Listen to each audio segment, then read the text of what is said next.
دعوت اور دعا میں علم کے ساتھ، اللہ کے تعلق کے ساتھ اور قربانی کے ساتھ جب ہم چلتے رہیں گے تو اللہ سب سے پہلا جو انعام دیں گے وہ اللہ ہدایت کا انعام دیتے رہیں گے۔ یہ اللہ کی طرف سے وعدہ ہے کہ اللہ ہدایت میں روز ترقی دیتے رہیں گے اس قربانی کے راستے سے۔ دوسرا انعام اللہ جو دیں گے وہ حلال روزی اپنے خزانے سے دیں گے۔ اللہ کے خزانے سے لینے کا بڑا دروازہ جو ہے اللہ کے دین کے لیے اور دین کی محنت کے لیے قربانی کے ساتھ اپنے آپ کو چلانا، یہ اللہ سے لینے کا یہ سب سے بڑا دروازہ ہے۔ اسے اللہ اپنے خزانے سے حلال روزی عطا فرمائیں گے۔ تیسرا انعام اللہ یہ دیں گے کہ دعوت کا کام ہمیشہ ناگواریوں کے ساتھ شروع ہوتا ہے، مخالفت کے ساتھ شروع ہوتا ہے، دشمنیوں کے ساتھ شروع ہوتا ہے۔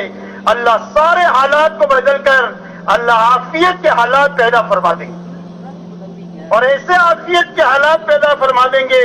کہ جینا بھی آسان ہو جائے، مرنا بھی آسان ہو جائے، دین بھی آسان ہو جائے اور دعوت کا کام بھی آسان ہو جائے۔ اللہ ایسے عافیت کے حالات قربانی کے ساتھ چلتے رہنے کے نتیجے میں اللہ اپنے وقت پر اس کو بنائیں گے، اور اسی کے ساتھ اللہ جل شانہ دعا کی قبولیت کا انعام دیں گے کہ اللہ اپنے قربانی کی وجہ سے اللہ اس کو مستجاب الدعوات بنا دیں گے، اور اللہ جل شانہ نے یہ سارے انعامات صحابہ کو عطا فرمائے۔ اسی لیے اللہ جل شانہ قرآن پاک میں فرماتے ہیں وَاذْكُرُوا إِذْ أَنْتُمْ قَلِيلٌ مُسْتَضْعَفُونَ فِي الْأَرْضِ تَخَافُونَ أَنْ يَتَخَطَّفَكُمُ النَّاسُ فَآوَاكُمْ وَأَيَّدَكُمْ بِنَصْرِهِ وَرَزَقَكُمْ مِنَ الطَّيِّبَاتِ لَعَلَّكُمْ تَشْكُرُونَ۔ اللہ جل شانہ فرماتے ہیں صحابہ سے یاد کرو اس زمانے کو جب تم بہت تھوڑے تھے اور بہت کمزور تھے، ہر وقت میں تم کو یہ ڈر لگا رہتا تھا کہ مکہ کے بے ایمان ابھی ہم کو صفحہ ہستی سے مٹا دیں گے۔ اللہ جل شانہ نے تم کو ٹھکانہ دیا، تمہاری مدد کیا اور تمہارے لیے حلال روزی کا اور پاکیزہ روزی تم کو عطا فرمائی تاکہ تم اللہ کا شکر ادا کرو۔ اسی لیے صحابہ 1000 سال تک دنیا کے پیچھے دنیا کے راستے سے محنت کرتے تو ان کے وہ حالات نہیں بن سکتے تھے جو حالات اللہ نے صرف 25 سال کے عرصے میں بنا دیے۔ 23 سالہ نبوت کا زمانہ ہے محنت کا، مٹنے کا اور اپنے کو کھلانے کا، اور صدیق اکبر رضی اللہ تعالیٰ عنہ کا 2 سال سے کچھ زیادہ زمانہ یہ لگانے اور مٹانے کا ہے۔ اور اس کے بعد اللہ تعالیٰ نے ایسے خزانے غیب کے صحابہ کے قدموں میں ڈالے کہ صدیوں تک کھاتے رہے، کھلاتے رہے اور ختم ہو کر کے نہیں دیے، اور اللہ نے ایسے عافیت کے حالات پیدا فرما دیے کہ کوئی مدینہ منورہ کی طرف میلی نگاہ سے دیکھ نہیں سکتا۔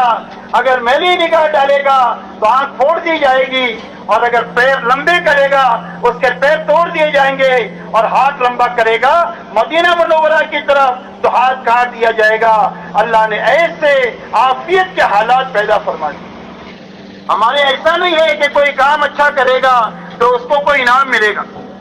نوبل پرائز ملے گا، یا کام نہیں کیا تو جرمانہ لگے گا۔ ہماری اس محنت میں سب سے بڑی چیز کام کی سمجھائش ہے کہ اتنا کام سمجھایا جائے، اتنا کام سمجھایا جائے کہ ہمارے کام کرنے والے عملے اور جماعتوں کے ذہنوں میں کام کے علاوہ کوئی داعیہ بچے ہی نہیں، صرف ان کے ذہنوں میں کام ہو۔ جب کام لے کر یہ جائیں گے تو کام کے لیے جان لگا دیں گے، اور جب ذہنوں میں کام نہیں ہوگا تو معمولی آزار کی بنیاد پر قدم اکھڑ بھی جائیں گے اور جماعت آپس میں لڑ بھی پڑے گی۔ اس لیے میرے دوستوں ان بنیادوں کو سمجھائش میں لانا، آپ اور ہم جانتے ہیں کہ شروع میں جو جماعتیں چلی ہے اتنی کمزور جماعتیں چلی ہے کہ جو کتابیں دیکھ کر پڑھنا نہیں جانتی، اتنی کمزور جماعت کے ہاتھوں اللہ نے اتنا بڑا کام چلایا اور یہاں تک پہنچایا۔ اس کی بنیاد اپنے بڑوں کا کام کا سمجھانا ہے اور جماعتوں کا سمجھ کر کرنا ہے کہ تم دن میں کیا کرو گے، رات میں کیا کرو گے، اپنی ذات پر کیا محنت کرو گے، بستی پر کیا محنت کرو گے، انفرادی اعمال کیا ہے، اجتماعی اعمال کیا ہے، بچنے کے کام کیا ہے۔ جب اس طریقے سے کر لیا تو وہ خود بھی بن گئے اور ان کے ہاتھوں اللہ نے کام کو ان بنیادوں کے ساتھ اٹھا دیا۔ اس لیے میرے دوستو ان بنیادوں کو اپنی نقل و حرکت کے زمانے میں بھی لانا اور اپنی مقامی محنت میں بھی لانا۔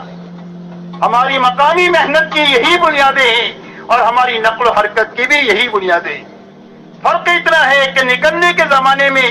ان کاموں کو زیادہ کیا جاتا ہے، مقام پر رہتے ہوئے تھوڑی سی اس کی مقدار کم ہو جاتی ہے، ورنہ مقام پر محنت بھی یہی ہے کہ کرنے کے کام کرتے ہوئے اور بچنے کے کاموں سے بچتے ہوئے چلنا۔ ہر فرد امت کو ہمارے محلے میں اللہ کے راستے میں نکالنے کی محنت کے ساتھ چلنا، ہر ایمان والے کو مسجد و جماعت کے اعمال میں جوڑنے کی محنت کے ساتھ چلنا، اور اپنے آپ کو تھکانے کے بعد میں اللہ کے سامنے آہوزاری میں اپنے آپ کو لگانا، اور یہ دونوں محنتیں مل کر کام پورا ہوتا ہے، یہ دونوں محنتیں مل کر کام پورا ہوگا، اور جب کام پورا ہوگا تو اس کی افادیت بھی پوری ہوگی۔ اگر نقل و حرکت بڑی اور مقامی محنت نہیں بنی تو میرے دوستو، نکل کر کے جو بات آدمی کی زندگی میں بنتی ہے وہ واپس آنے کے بعد میں یا تو کم ہوتی رہے گی یا ختم ہوتی رہے گی۔ اس کی حفاظت کا راستہ صرف مقامی اعمال ہے، اس لیے کہ اللہ کے راستے میں نکل کر جو آدمی بنتا ہے اس کی بنیاد ایک تو مسجد کا پاکیزہ ماحول ہے، اور دوسرا 24 گھنٹے اعمال نبوت ہے، کہ کبھی یہ دعوت میں لگا ہوا ہے، کبھی سیکھنے سکھانے میں لگا ہوا ہے، کبھی اللہ کی عبادت میں اللہ کے سامنے دعا میں لگا ہوا ہے، کبھی اپنی جان مال سے اپنے ساتھیوں کو اور اللہ کی مخلوق کو راحت پہنچا رہا ہے، اور کبھی رات کو اللہ کے سامنے آہوزاری کر رہا ہے، جس کے نتیجے میں ایک آدمی نکلنے سے پہلے فرائض کا اہتمام نہیں ہوتا، لیکن اللہ کے راستے میں نکل کر تہجد گزار بن جاتا ہے۔